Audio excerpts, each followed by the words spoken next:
Hello everyone. तो जैसे कि मैंने आपसे बताया था कि हम स्ट्रिक्ट मोड के ऊपर डिस्कस करने वाले हैं। तो स्ट्रिक्ट मोड एक्चुअली नेसेसरी क्यों है जावास्क्रिप्ट में?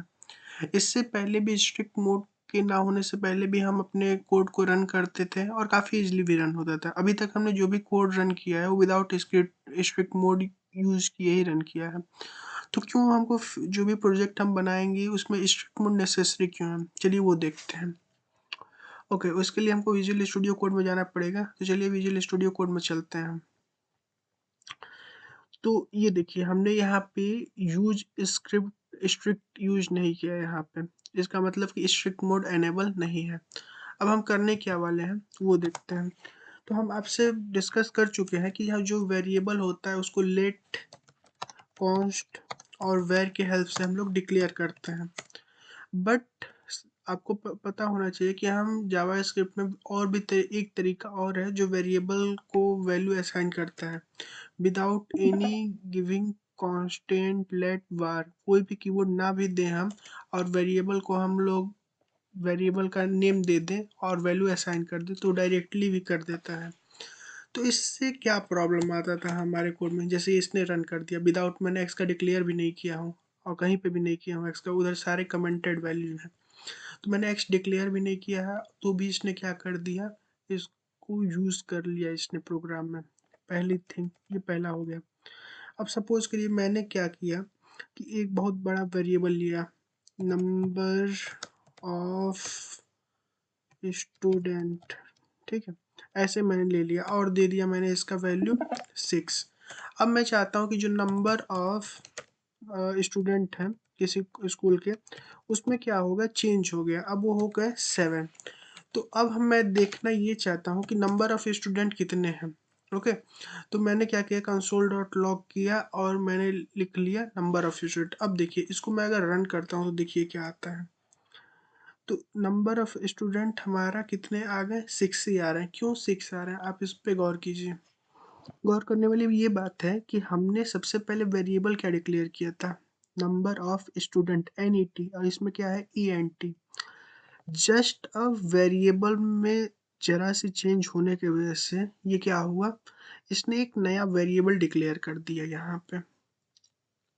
ये गलत है ना, क्योंकि अगर हम फंक अपने लाइन सब कोड की बात करें तो हमारे पास 1000 2000 लाइन सब कोड होंगे और हमको वेरिएबल अगर दूसरे चेंज करना पड़े, वेरिएबल में कुछ और वैल्यू असाइन करना पड़े, उस टाइम पे अगर ये मिस्टेक हो तो ये काफ़ी बड़ी प्रॉब्लम क्रिएट कर सकता है।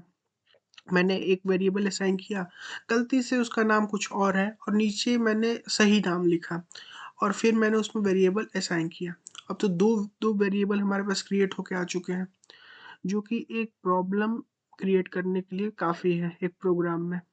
तो इसलिए हम क्या करेंगे, अब सपोज करिए कि मैंने यहाँ पे लेट लिखा होता, लेट से क्रिएट करता मैं और यहाँ पे मैं यूज स्ट्रिक्ट कर देता,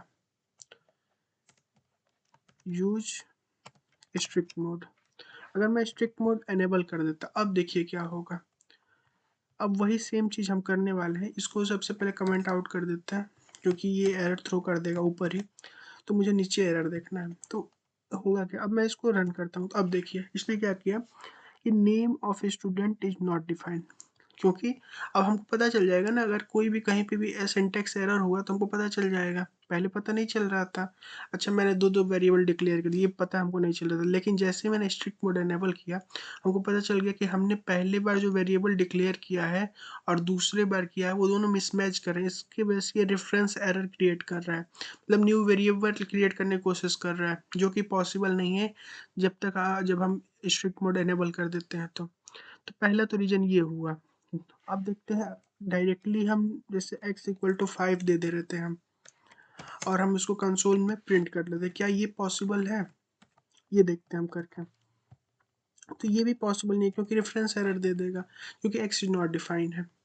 तो ये सब चीज़ों को स्ट्रिक्ट करने के लिए हम क्या करते हैं, स्ट्रिक्ट मोड को एनेबल करते हैं। अब दूसरा चीज़, सपोज करिए कि हमारे पास कुछ कीवर्ड्स होते हैं जो रिजर्व्ड होते हैं, जैसे पब्लिक हो गया, एल्ड हो गया, ये सब कुछ कीवर्ड्स होते हैं जो हमारे पास रिजर्व्ड होते हैं। अब मैं क्या करूँगा, एक पब्लिक कीवर्ड उठाऊँगा यहाँ पे और मैं यहाँ पे क्या करता हूँ, स्ट्रिक्ट मोड को हटा देता हूँ अभी कुछ देर के लिए और यहाँ पे मैं डिफाइन करता हूँ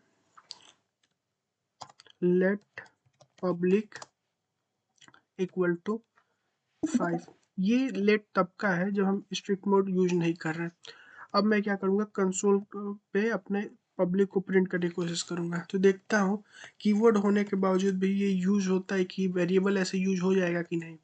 तो आपको दिख रहा होगा कि ये वेरिएबल की तरह यूज हो जा रहा है। बट अब देखिए, जैसे ही मैं स्ट्रिक्ट मोड एनेबल करता हूँ तो अब क्या होगा, जैसे मैंने स्ट्रिक्ट मोड एनेबल किया, अब मैं इसको यूज़ करने की कोशिश करूँगा तो ये लिखेगा unexpected strict mode reserve word. Means कि हम लोग यहाँ पे स्ट्रिक्ट मोड यूज़ कर रहे हैं और हम पब्लिक कीवर्ड का ये पब्लिक एक रिजर्व कीवर्ड है, उसका हम यूज़ कर रहे हैं। तो या तो आप स्ट्रिक्ट मोड यूज ना कीजिए, या तो आप पब्लिक कीवर्ड रिजर्व कीवर्ड का यूज ना करिए एज अ वेरिएबल नेम। तो ये हमको काफ़ी बेनिफिट करता है, अपने प्रोग्राम में एरर क्रिएट होने से बचाता है। तो इसलिए हम लोग स्ट्रिक्ट मोड का यूज़ करते हैं। ख़ास तौर पे इसीलिए यूज़ करते हैं अपने प्रोग्राम में एरर्स रिमूव करने के लिए, कि एरर जनरेट ना हो, एरर जनरेट भी हो नहीं, एरर जनरेट करने के लिए हम स्ट्रिक्ट मोड यूज़ करते हैं कि एरर जनरेट हो, अगर मैं कोई गलती करता हूँ तो एरर जनरेट हो, इसलिए हम स्ट्रिक्ट मोड का यूज़ करते हैं। आशा करता हूँ आपको इस स्ट्रिक्ट मोड का लेक्चर, मतलब एक तरह से ट्यूटोरियल समझ में आया होगा कि क्यों स्ट्रिक्ट मोड यूज़ करते हैं। ओके, मिलते हैं अपने नेक्स्ट किसी और लेक्चर में। अभी के लिए थैंक यू।